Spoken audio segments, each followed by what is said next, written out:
The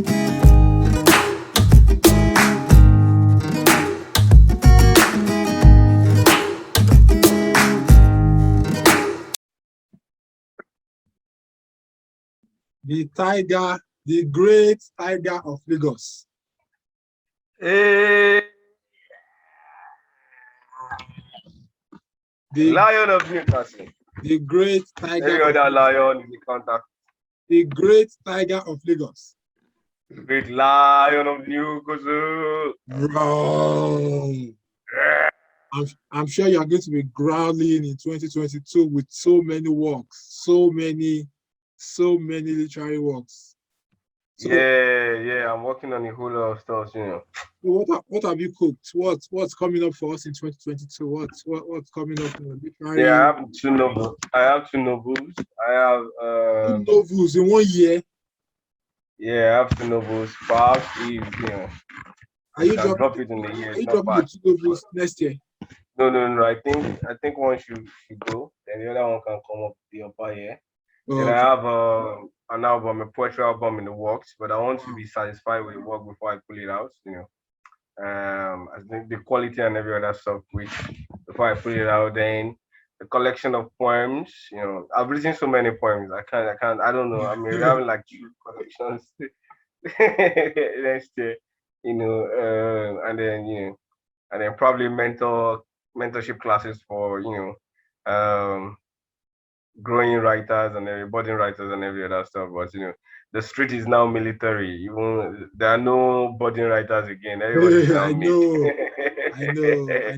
And I love the work you've done with the Lagos Poetry Town Academy. You know, I was in the session that you had about Macaulay Library in Yaba in 2019, and I love the atmosphere. 2019, that was when I was in Nigeria, April 2019. Was it 2019? Yeah, oh, okay, you were there April 2019. Oh, okay. Yeah, April 2019. Wow. Yes. Yeah, so I love the work you did back then and continue to do with Lagos Poetry Town Academy, and even working across the literary space in Africa. And so what would you say has been the motivation like for you, the driving force, like what inspires you, and why do you believe so much like in upcoming writers and trying to like contribute to the literary space? Because I see your ruggedness, your commitment to the literary cause, and I'm like, wow, this guy is always there supporting people, like supporting causes. So what drives you? What keeps you going? Yeah, it's a love for literature. So I'm trying to find the angle of life. Okay, so it's just a commitment to the letters, the fact that you want people to, in as much as people are passionate about what they want to write, it's not enough to just have passion. You should add skill to passion. It's just to see people polished, bring out good works, and then encourage whatever work they have, going on with them, just encourage them and make sure that they're able to bet whatever their dreams are, they're able to, fine-tune themselves and find a voice within the space, because the literary space is actually it's a mammoth. Yeah. You can actually get eaten up alive and every other stuff. You can lose your way.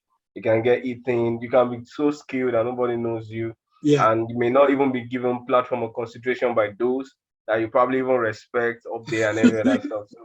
So I know there's a lot of gatekeeping like going on within the literary space, and people trying to like key spaces for those who are in their clique and those who are in their circles. So what have you done like with Lagos Poetry Town Academy to make spaces like these opportunities available to us? So what have you done, and what do you intend to do in the future, to ensure liberality like in these opportunities and spaces to writers across board? Yeah, so what we're doing is the Lagos Poetry Town Academy is an open house, for where we actually bring facilitators to train people to speak, and then train them, teach them master classes and workshops and things like that. So there's no keeping of space for anybody. Once you are ready, and then you are a literati, or probably you're literally inclined, or probably you're creative or an artist, you're welcome. Everybody welcomes you with an open arm. Whatever you want to learn, we're ready to equip you with the necessary knowledge, so that you can do well in your endeavors, in your art and your chosen field. Probably it could even be visual, it could be photography or whatever. So we've opened the house, we've flung the house open so that anybody can come in and then demonstrate whatever giftings they have, with them, and then to help them also on their skill and to polish them, for the world out there so that they can, go find their voice or probably go use their voice. Well, that's good. That's so great to hear. So this next question is a two-pronged question. So in terms of corporate support, have you had like a lot of corporate support to like support you on your journey to like develop the literary space? Because like we have here in the UK, we have a lot of like grants, funds available to like, because a lot of, we talk about like a lot of when they condemn the youth in Nigeria to say, oh, these are lazy youth, the youth are not engaging their energy like positively. But if you invest like in the arts, you invest in this community, literary spaces and everything, you find out that a lot of people you will get a lot of people off crime, you get a lot of people off the streets because they are putting their creative energies, like positive views. So like have you had like a lot of great corporate support, and what would you say to the government if you had like a chance to just tell them a few words why corporate support is needed to like even the private sector, not just the government and private sector, like if you have to tell them like, oh, come to the rescue of the art, and what would you be telling them? Then my second question is, you were recently at the Lagos International Poetry Festival. How was that feeling for you? How was the environment? How was the performance? How did it go? Yeah, so double take. Okay, so for the corporate support and every other stuff, we've gotten very small corporate support. Like the last event. What was the name of this company? Zane. Was it Zane? Well, they provide Wi-Fi. I've forgotten their name. Oh, I'll okay. probably remember later. They provide all the Wi-Fi and every other stuff, and that's so far, I've gotten, and I've been in talks with corporate organizations, and they like send us this. But what I've come to understand is that a whole lot of, probably some other literary organizations sit down with the same persons, and probably once you have somebody in there, and the person can now fight for you for things to happen for you. You need to have somebody in that house, as in that is speaking for you from within. So if you don't have anything from within, you just discard whatever. And there are some people you call the literary gatekeepers. They probably Hmm. control all of these corporates, so they determine who they sponsor and who they don't sponsor. Except Guess what? those firms want to be gangster. They just decide to be gangster, and they just want to sponsor you at all cost and things like that. You know, but then at the Lagos International Poetry Festival, it was splendid because Sir Williams was around and some other performers were around. My performance was, as always, interesting and fantastic and different, atypical. But I just think they could have been more organized with the flow of event and every other stuff and the schedule so that people know when it's not when you just put up a mashup of schedule and everything, and there should be head start, there should be rehearsal, there should be so many other stuff. So but it was still a great event put up and every other stuff, and I think people have a run for their money, and some people said the sessional what is his name, Johnny Drill was it for them, and then I think I love Johnny Drill also, and I think I'm still going to have him come for my event and do one or two things, later probably this year or in 3 years time, anytime, we could just work some things up. The last one, Brimo wanted to come around and every other stuff, but I think he got impeded by some other greater forces beyond his control, so he couldn't make it down. Yeah, so great to hear all that you have been doing and you have done within the literary space so far. And Thank you so much. I'm so much looking forward to your forthcoming works and everything you have lined up for us in the coming month, and to the books that would follow Lagos is Killing Me, and hopefully Lagos is Killing Me will cop couple of awards as well, just to Amen. just to show as a testament to all your years of labor Of for labor. this, for the arts, your love for the arts, your love for developing other writers and supporting other writers as well. So And then because my work is in Arcade Review. oh, Arcade oh Review Journal and yeah, any other stuff. We wow, had Arcade too, and then congratulations on that. Yeah, so that shows like you're not just you're a writer who has come to stay, and you do not just talk the talk, you are walking the talk. So I'm really proud of all that you have achieved in the literary space. I also watched your interview on TVC, and wow. that was really good. You were in your element. You were in your Yeah, element. it was so early in the morning. As in, it was so Yeah, early. It was so early. But I still, God still saw us through. yeah. It was really good. So keep up the keep up the great work, and I'm sure a lot of your fans, those who have read your debut collection of poems, Lagos is Killing Me, a lot of them they'll be looking forward to what's coming, and hopefully 2022 would bet all of your literary dreams. Yeah, amen, amen, amen. Let's let's let's cruise the world, with literature and things like that. Let's just go around the world, go around the space, keep writing, keep you know. I see literature as a way of venting. I see it as a therapy also. I see it as a whole of multifunctional, you know, you know, um, or the functional button to just get things done. With literature, you can actually give yourself some breathers also. So it's been fun. So we just look forward to the next year, next writing year, and see what it brings. There are some fellowship I should have written for, but I don't know. Something just asked me to pause, so I don't know. Probably everything till next year. Till next year, we just await the next writing year. Yeah, so for me, I see like literature, poetry, writing in general as a way of as a language of expression as well. There are times you have so many things to say, and you you don't even have the platform to say all those things that you want to talk about. And I see literature as a way to like express your thoughts, to express your feelings, and not just for yourself, but for the world at large.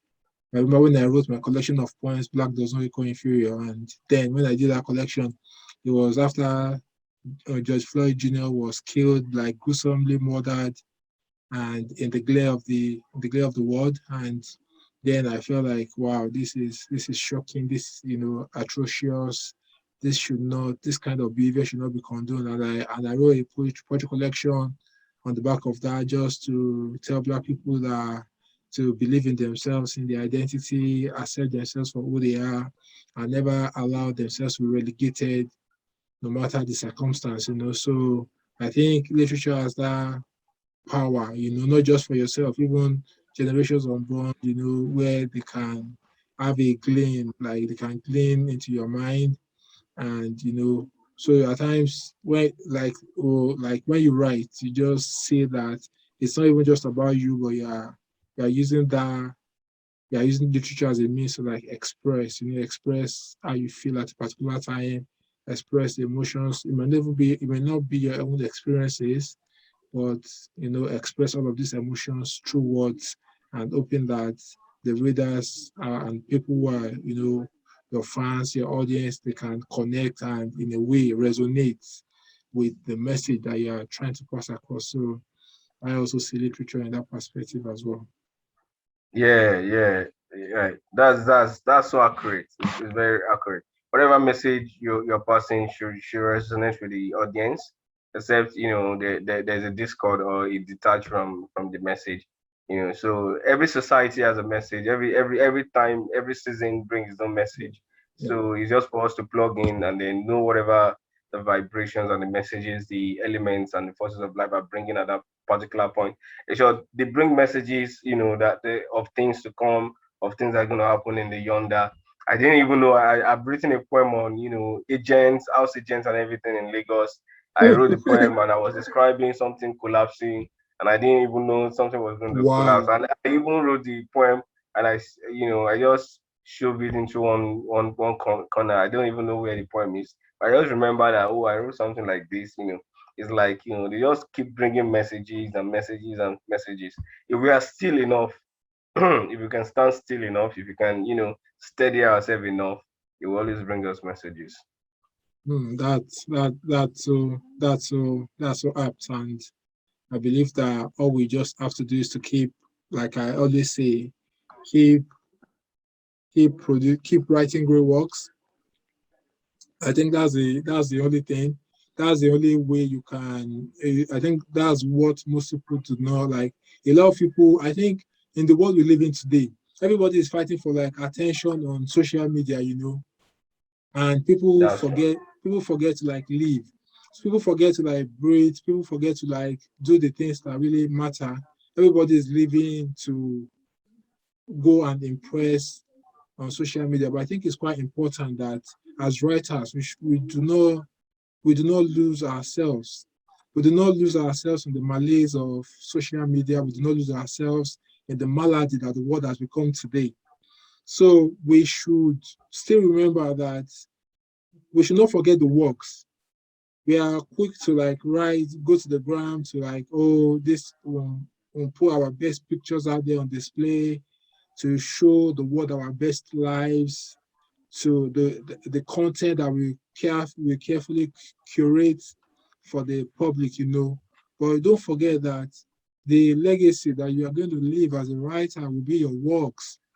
So if you spend the time that you should be producing works, going on social media to impress people, then you lose sight of that work. So I would encourage writers as well that never lose sight of the works. It's quite important as writers that is the only way you can write your name in gold in writing immortality. Like keep on writing great works, keep on doing great works. All of these would are all seasonal. If you look at life, trends do fade away. Things like, even social media and all of that. Like, oh, we might not have Facebook in the next 20, 30 years. I'm just saying, So at the end of the day, you know that everything has its own time and season. So, but we still talk about Chino Achebe's Things Fall Apart up until today. We talk about all of his great works. So there are so many Buche Micheta. We talk about all of these people. We talk about Fela Nikulapo's song because Fela Kuti, because of great work. So I think it's quite nobody will even remember back in the days, what he did, how many, so but at the end of the day, what we remember him for is the works. So I think it's quite important that we do not lose sight of works and we Yeah, keep. that's true. Yeah, because I think this is a stage of, unnecessary, luxuriation in fandom and then fan shareism and things like that. People are just, people are missing the myths.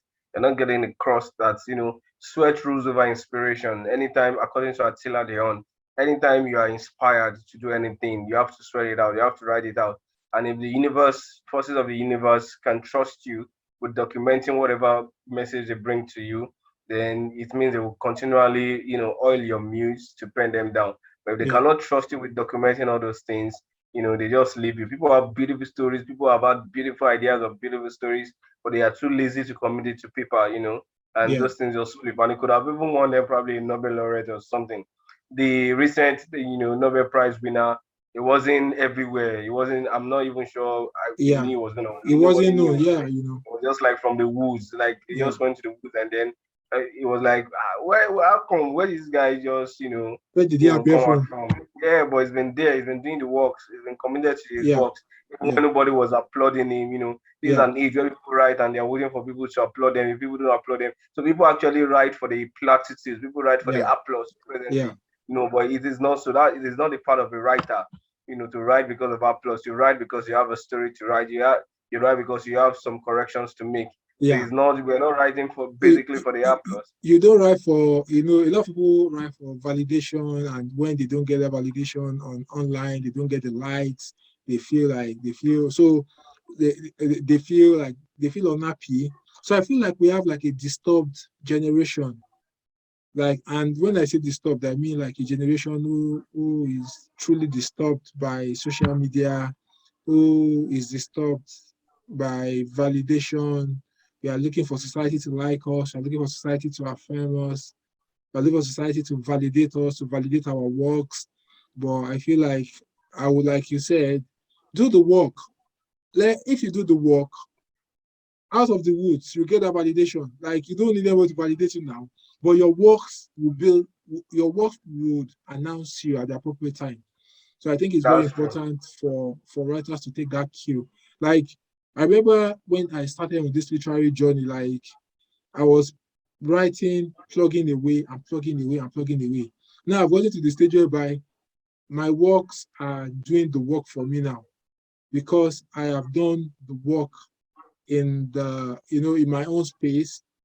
I have I wasn't like, I was not so about, chasing social media validation or chasing internet attention. I was just more about the work. So I think it's something like for writers to like, they should be more about the work than about like, how many likes, how many followers. I'll put a post out there. I have 1,000 likes. I've got 500 likes. It's not about that. Shouldn't be why you are on this literary journey. Do the work. Mhm. When it gets to that point, your work will put you out in front of the whole world. So I think that's something like is golden to me. It's something I follow to the letter, and I would admonish like other writers as well. Like, let that be your mantra. Do the work. Do the work. If you don't even have to be on social media, please just don't be. By the time the works rack up for you, the works will be even when Wale Soyinka does not need to post anything. You get where I'm coming from. He doesn't need to post anything for the world to take note of him. He doesn't need to even. He even says he's not on Facebook. He's not. I don't even think Yeah, he's it's on Twitter. nowhere, but they go and look for him anywhere Yeah, he is. yeah. Even if it's So, in the so, foxhole, they go and so, pluck him out. so it's even blessed to the extent that people are opening accounts in his name and everything. And I think there is one account on Instagram that is being managed by what foundation? I think by a foundation, the same foundation that manages, like, I think China Achebe's account and some of the older generation writers. Yeah, so I would say that when you do the work, it's your work that will put you on that pedestal where you become like, a living, Wale Soyinka is a living legend. Yeah, so your work will put you on that pedestal where you become like a living legend. So it doesn't need to be chasing any validation or all of that. Yeah. So I think it's quite important to invest, to be vested in the work and invest in your work as well. That's it. And I think it should be, should be sounded, and it should be rung like a big bell in the ears of the coming generation, and even to ourselves, that beyond the superfluities of, of accolades that comes with writing and every other stuff, people, dancing with your works and everything, there's always a truth behind it. Yeah. You know the truth of your work, you know the truth of your story. If you have written what is good, or you have written what is whack, which cannot even be judged by that standard. You should be your own standard and every other stuff. Even when people tell you this is not sufficient, then you can go back to the drawing board, and then Yeah. rework yourself, and whatever you have put out there, and make it better, grow. The only way people can grow in writing is by writing more. You Yeah. don't grow by being, um, you know apathetical to your writing To part your and craft. things Yeah. like that. Yeah, Yeah. you need to write. That's the only way you can grow in your writing. I don't know how other people operate, but I think I can't go in a day without, having cross thoughts on something or something. I may not have studied it in my brain, but I write it down. I may not have studied the idea in my brain, but I write it down. I look at words, I play them on the walls, I envision them, I try to tweak them, I try to switch them. These are practices, and that people should probably engage in, and every other stuff, and then try to read other people's work also, open your mind up and every other stuff. And then I'm trying not to have a favorite book, but Wale Shinka is still one of my favorites. Yeah. It's still one of my. I'm just happy anytime I read that man. I don't know what he does. Then I found another man, Salman Rushdie. That guy is something else. God, yeah, So I, Salman Rushdie. I wanted to add to what you said as well, like in terms of something that could be like a golden nugget for like budding writers as well. Don't like what a lot of like experienced writers, what they try to do, they try to paint like a picture of perfection, but Mm. don't don't let anyone deceive you that you have to start out as a perfect writer. Nobody started out perfect. True, There are that's so true. many. Yeah. So the myth that a lot of writers like today, some have unpublished their initial books because they are not proud of it. But what I will just say is that I feel like being vulnerable is good as well as a writer. Being vulnerable. So we have people that on their debut, they broke the limits, they did exemplary well and everything. But even beyond that debut that we all knew as their debut, they've been writing before then, and it could have been whack, it could have been like the first draft wasn't good or whatever, whatever. But let people know that this journey is not about aiming for. It's okay to aim for perfection, you get, but that the vulnerability that when you can start out as imperfect, but like you said, grow on the journey, learn, read vastly, write more. I think these are important nuggets that we should preach more. We should talk about more. That it's okay to be vulnerable. It's okay for me to go out there to say, oh, I didn't start this journey as a perfect writer, and I'm not, so that someone can say, oh, when this guy I'm not started, ashamed. I'm not ashamed to be, so that when people say, oh, this guy, when he started, and we knew him then now, but okay, you knew him there, but today he has won so many awards. You get where I'm coming from? So that can I get inspire it. somebody who also feels like, oh, I'm not getting validation for my works today, but to strive, to aim to be better, and to try everything they can to grow on the journey. So I think it's quite important that we amplify this message as well to tell budding Yeah, and then writers. I we need to add that in your writing process, sometimes you may sound like people before you actually find your own voice, but don't frolic, plagiarism. Don't make it your lifelong, Yeah, companion yeah, or resource. Don't make it a resort of a sort where you just find you're it interesting stealing, to plagiarize you're people's work. stealing, It's stealing. It's stealing. Once you stealing get is people's stealing. work, there Great must be writers. attribution. If you are using my work, there must be attribution. You must code us, or you make reference, or you But name it that this is from this person. yeah, so you don't even have And to. then, according to this poem, it says, "Believe not those who say the upward way is smooth, Yeah, lest thou shouldest stumble and yeah, fumble. No, lest thou shouldest fumble and stumble in the way. So do not believe that the upward way is smooth. You will yeah, make mistakes. In short, the most beautiful flowers grow in the rankest of soil. So you yeah, should understand that. So, but the thing is, you need to begin, and everybody must begin from the beginning. Nobody climbs the ladder from up. We all climb yeah. it from the first ladder. Mm. Well, So you must get it that way. So that's yeah, how we all started. We started from the beginning. You see some of your works, and you're like, oh, did I write this? In short, there's sometimes I see some of my works, and well, it's surprising to me though. There's some of my works that I wrote, and I couldn't believe that I was in that thought space in those years. Like, oh, I actually wrote this kind of stuff in that year. There could be, probably there could be malpropising, there could be wrong use of words and certain things there. But the thoughts they convey, they were very solid and every other stuff. So I'm like, le- oh, okay, so I can trick this and this. There are a lot of malpropising, there are a lot of probably wrong placements of words and things like that, but yet we're still on it. And now we have found ourselves here. It's difficult to write anything that is not worthy of going out there. Once yeah, you write and you look at it and it's not worthy, and you just you chop it and leave it. But in growing years, you have to first. It's like digging. You first have to dig in dig out depths before you strike gold. So let me tell you something that has really worked for me. Something that has really worked for me in my writing journey. So basically, when I started the journey, and it was more of like being in a professional environment, working in a consultancy, professional services firm, and all of that, having a lot of support in the workplace, and I think the moment I broke free was when I knew that I was no longer like I had to make a decision. Tolu, are you writing for this workplace, or are you writing for a worldwide audience?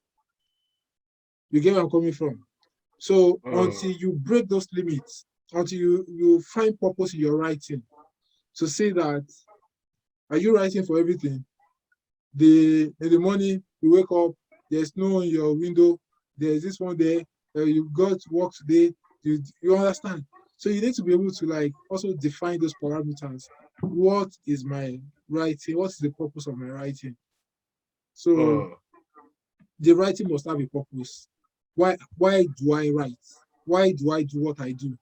So until you define, so if you want to just be, if I wanted to be like a workplace champion, then I would not have grown beyond the workplace, because all my poems, everything would be either an ode to someone, or a celebration of someone in the workplace, or a celebration of something in the office. But I wouldn't be able to like find my true voice and use my talent to benefit the world at large.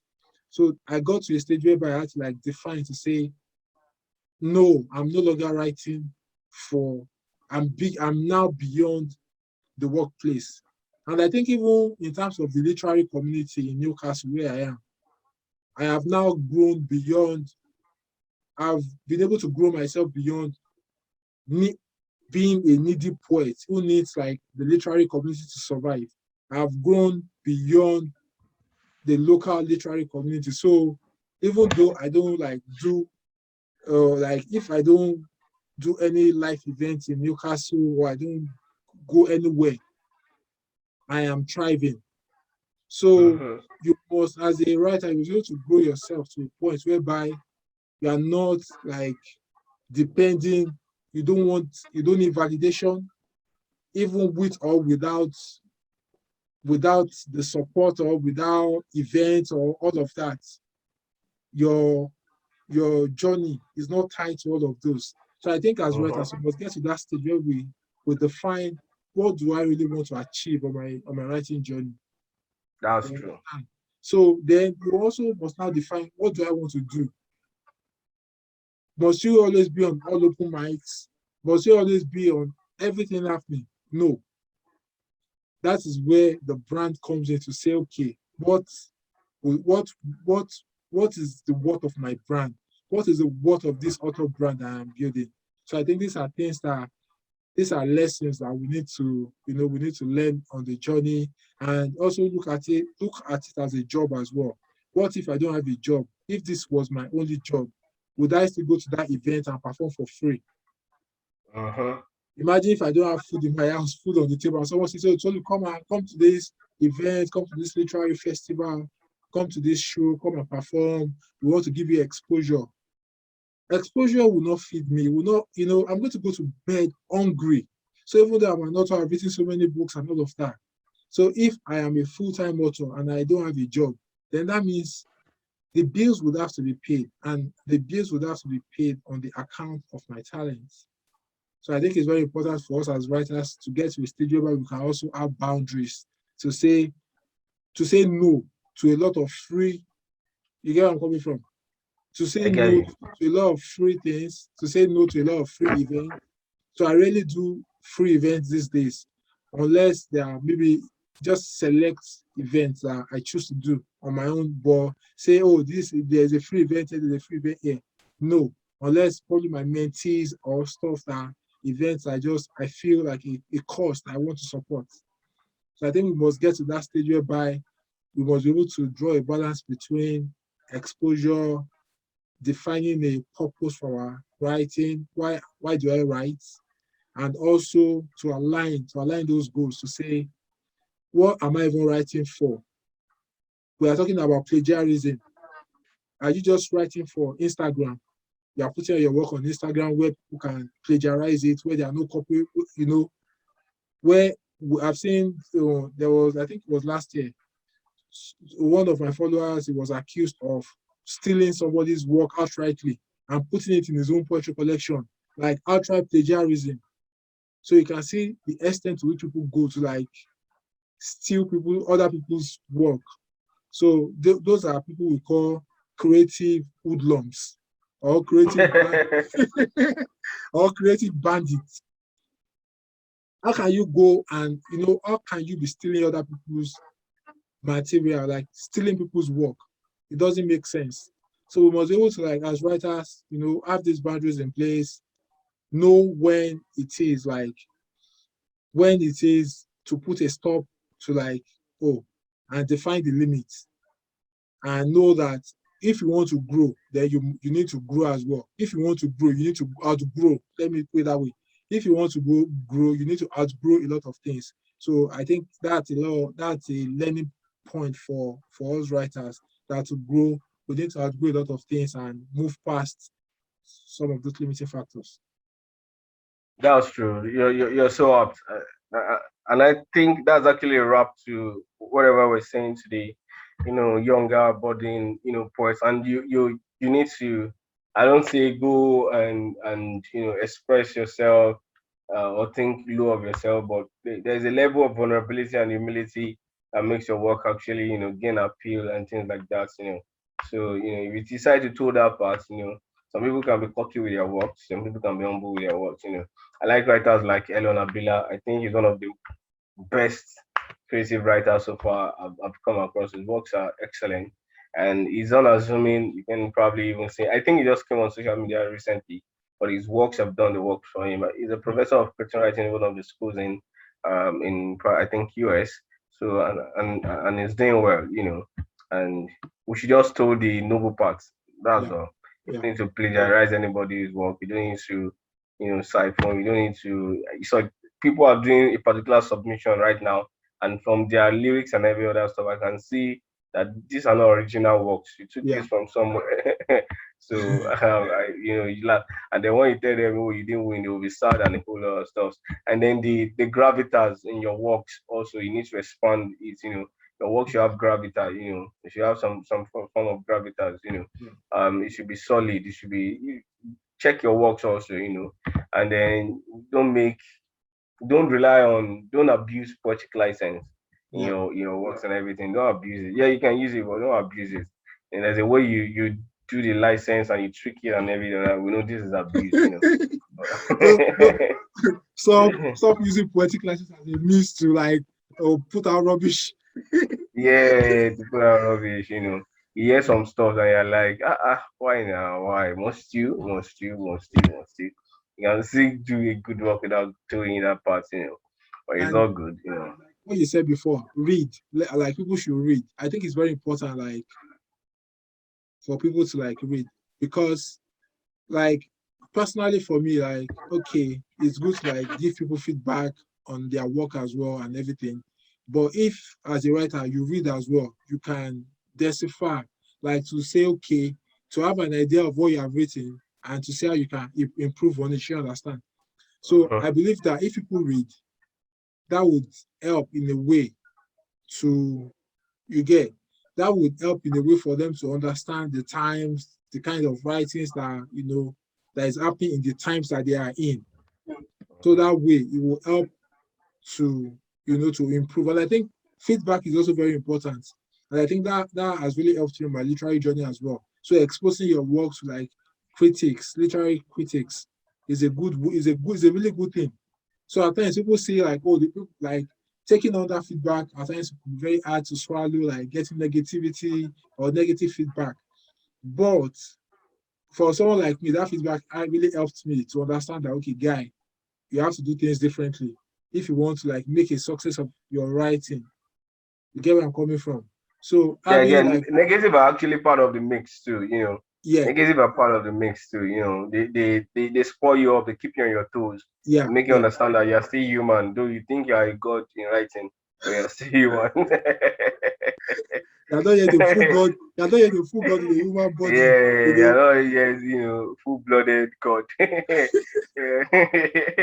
I remember back in the Easy days, one. one of my pastors back then in Nigeria was like, "Oh, you saw a car that was coming, and you said, oh, he was telling the car, come and jam me, and I will see who would, or if you that is come and see, we'll see what we dent, either the car or himself."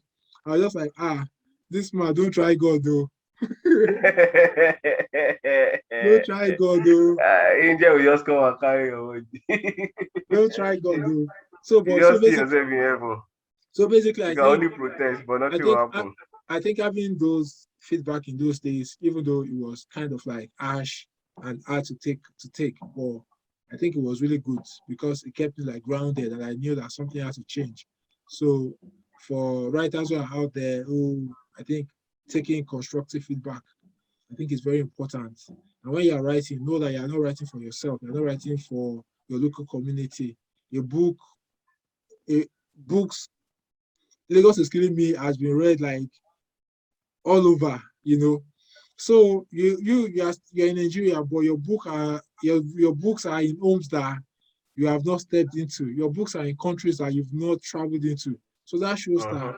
whatever, for that book to remain on the bookshelf is because it's worthy of that space to be on that bookshelf because people rarely have Yes. space to like pull books, paperback books. We have the money to buy books, but we don't even have space on the bookshelf. So there are some books on my bookshelf now that I need to donate, I need to gift out because I feel like, oh, they don't even belong here. You get where I'm coming from? Uh-huh. So Then you shouldn't discount yourself, no matter your state of writing and every other stuff. And then anywhere you go, if you're a performance poet, anywhere you go to perform, demand maximum honor. You can actually be self-abasing. You can decide to not sit in front yeah, earlier. You can go and sit at the back, let them call you forward and everything. But we know they want to denigrate or kind of, cast, darkness on your light. Make sure you demand full honor. Don't permit it because that's how people actually wreck your stardom or your possibilities or your potentials. People just kind of want to make you. Sometimes people don't treat you bad because you're not good enough. They just want to treat you bad as a result of the fact that they are afraid of your lights. So you don't fall for that trap. So even when you go to a place and they try to put up your candle or make you feel less or whatever, still give your best. Make sure yeah, you leave that place and you have people hollering and people shouting and every other stuff after your performance. And always get ready for your performance. Before you go and perform, rehearse like 7 times, rehearse like 200 times, whatever time you have, rehearse it. Even if it's a piece that you know so much, still rehearse it like you've never known it before.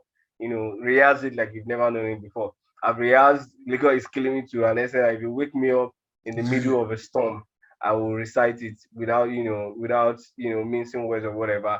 So rehearse whatever you want to rehearse. Rehearse like it's no man's business. Rehearse like you're performing in front of the president of the world, of the United States of America. If I say rehearse like you're in front of Buhari now, you may not be motivated. so so But so so I think for somebody like me, I think I've now I wouldn't say in terms of performance poetry, I would just I see myself more now as a page poet, like a page poet who is happy to read his work from the page. Because like I even though I love the stage, I love performing, I love the ambience of being on stage and the whole being on stage and the whole effect and all of that. But I would say now I see myself more as a page poet rather than a performance poet. But I think the advice you give is quite apt, and I would just like to add that put some sort of value on yourself as well. So where they're asking you to come and perform somewhere, don't be desperate. Don't act desperate. Don't you're coming to speak somewhere. Don't be desperate about it. Don't say it as because you have to do it for free when someone might be offering you some thousands of pounds or millions of pounds yes, now. or millions of naira to come and talk and to come and speak at an event or perform at an event, and because you are desperate, you feel like uh, and you lose out on opportunities because of your desperation. So don't be desperate. Don't be at all. Like I've these days I don't offer my books out to say, oh, can I give you my books for free or do this for free? I know there's a budget for it. There are budget for events. They are bringing in speakers speak at an event. There's a budget. So you can, even if you don't know how much to charge, you can ask what's your budget, like how much are you willing to pay. So most organizations have budget for like allotted for events, so they will have budget for authors. So if that budget fits with what your expectation, then go for that. If it doesn't, then you can say, oh, sorry, you are budgeting to pay me £500, but sorry, I'm going to take £1,000.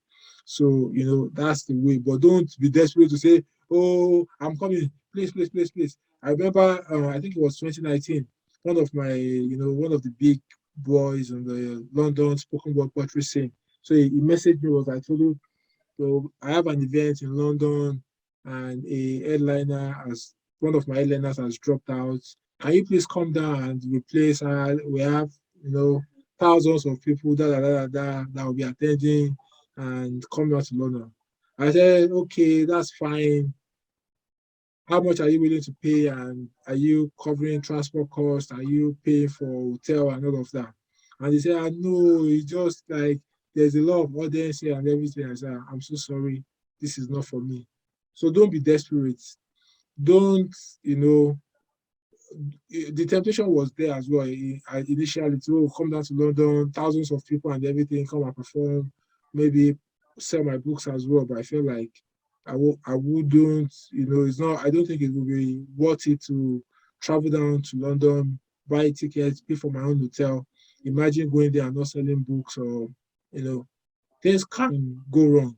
So I would have put in all my money just to go for exposure. So I felt like, I'm so sorry. I'm so sorry. I'm not the right person for. You spend pounds to go for exposure. Yeah, so I'm not the right person They to. should watch you online now. You Yeah, present to them virtually. so I'm not the right person for this. Even virtually, it still has to be paid. Yeah, That's true. especially you are giving value, you are giving out your talent, and So I think we need to come to the understanding that not every opportunity will be for you. So It's we should not actually an be. opportunity. Some Yeah, opportunities are actually and there yeah, to devalue your work. So yeah, don't be thirsty. Don't be too thirsty. yeah, Don't be too thirsty. Because when you're too thirsty, you're gonna drink poison. yeah. And that's the end of you. So don't be too thirsty. So you understand all those stuffs. And these are things people pay for. These sessions. So we need to give kudos to Tolu for giving us the session for nothing. Normally we should archive this and then put it probably on the website and place a a sum on it. To play this video. Would you like Udemy or Coursera? You Yeah, know, I think we should work something out with Coursera, yeah, like yeah, an outline of poetry and master classes, storytelling, and everything. yeah. Like probably a 20 course compilation or something. Probably I'm, just I'm sure 5 minutes. I'm sure we are going to be working on so many things in the new year. So many things. I believe that so many projects will come Yeah, out. So many yeah, joint yeah. We projects, should. podcasts, events, literary stuffs, and yeah, I'm sure there will be so many things to. Because what I've sensed is that we have this chemistry to always, there a lot of things to always unpack to talk about, and yeah, so I'm sure the new year will bet like a lot of possibilities, a lot of opportunities, and for us Yeah, a to lot of works. Yeah, yeah. So yeah. it's always a pleasure talking to you, unpacking all of this literary stuff. And I hope that people watching the same way they've shown us love on the for our last conversation, I'm sure people would have a lot to like learn, a lot to take away. And, for writers who are starting out, you can do it. If Oloyede Michael Taiwo can do it, then you also can do it. And if Tolu Akinyemi can do it, you can also do it. And I say you can even do it better.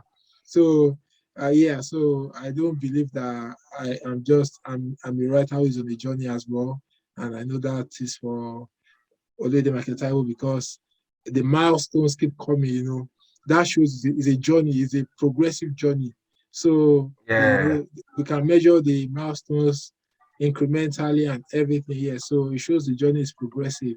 So and I think it's very important as writers that you go on a progressive journey, baby steps, you learn along the way, you make mistakes, you keep learning, and please, please, and please embrace originality. We don't want to hear the phrase that there's no original writing. There must be a uniqueness to your work. If Oloyede's book is picked today, we know him. He's a professor of English. That is, that's something that makes him unique. So you must be known for, there must be something true about your work that a reader will pick up and feel like, yeah, there's a voice to this writing. We don't want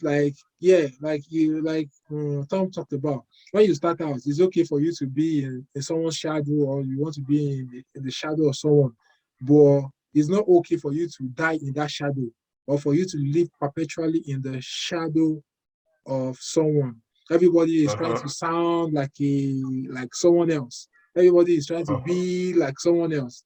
And when you are different, they make fun of you for being different. Well, the people do not realize that there's beauty in difference.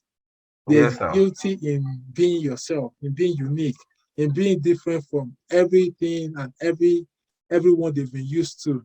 So please Valid.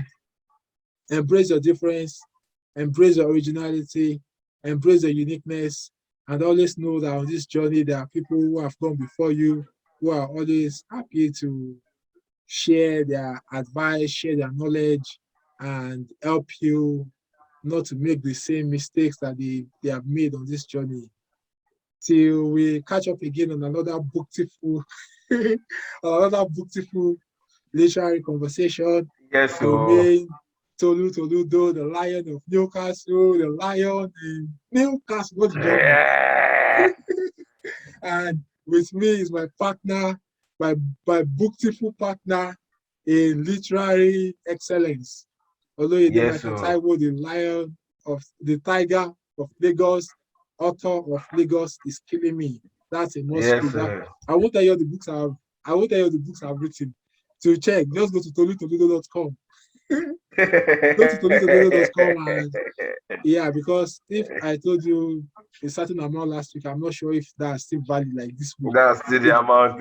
it still it keeps changing week in week out. Yeah, Yeah, so go to my website. ever You can, increasing ministry. what do you say?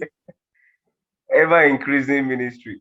I know it's ever increasing. Yeah, so go to tolutoludo.com, and also I'm at the Avery Literary Festival 2021 on the 18th of November at the Oh, that's true.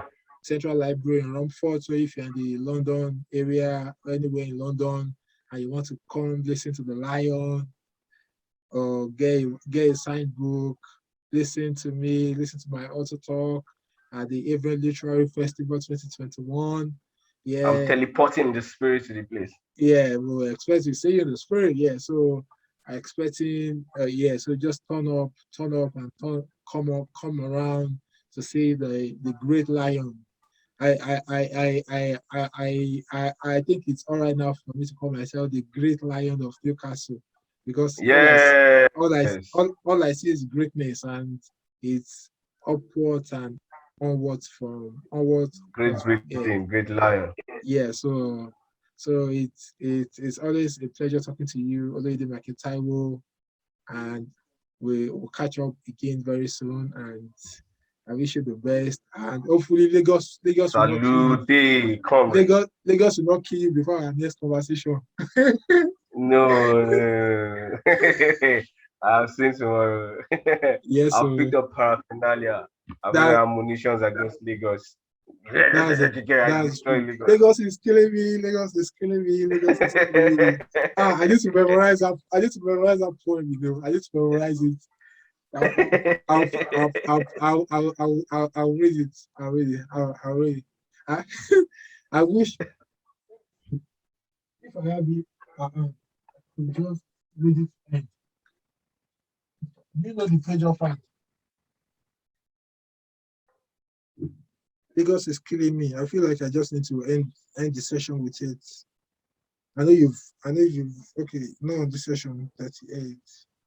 Yeah, I want to read that. I can't read it in your voice. I'll try. Lagos is killing me from uh whether the point Lagos is killing me from Oloyede Michael Taiwo's debut collection of poems. And yeah, so Lagos is killing me. I pitches, I whistle in loud whispers of men in economic diapers, manhood and allegory of blunt clippers. This Lagos explodes in my air like a million firecrackers. Lagos is killing me. I come grave notes in the hustle, getting a buzz, a fistful bustle, yet no sea to settle. My lean paws I vigorously cuddle, lest I tell the tale of my vagrant money. Not a soul blinks with pity, only a loud Michelle. Lagos is killing me. Causes slap your face for leg stripped over in disdain. For the day's terror race in the naissance of the day. Lagos wears rainbow, flies black when the curve of your economy is bent into a bowl.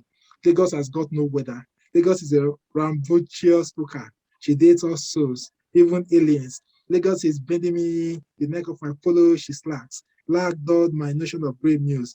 A sure handful of Gary is better than dreams of tasty snacks. All flesh is mortal. The soul of Lagos is immortal, defining your grandest Finding style grand style beneath your beneath your epitaph. epitaph. Woman's pay rent in planned duplexes sited on apes. With germs, reptiles, and termites, rooms are fully occupied. Existence of maintenance bills keeps you on self-medicated pills. Landlords tax you with a quick Exactly. notice Notice. like a Relax. rotten yam on the bean. Lagos is a friendly bully, friendly to new notes of crisp naira, a bully to sagging pockets of rusty cobble. Lagos is a gambler. She taught me how to play lotto, to play and win. I sold my motor. I lost. She mailed me to a ghetto. Lagos is killing me. I am a frustrated Lagosian. I am an untrained physician, trained in the school of upset brain. I will inject your health strains just to get my pay. Don't care if you are okay. Lagos is killing me.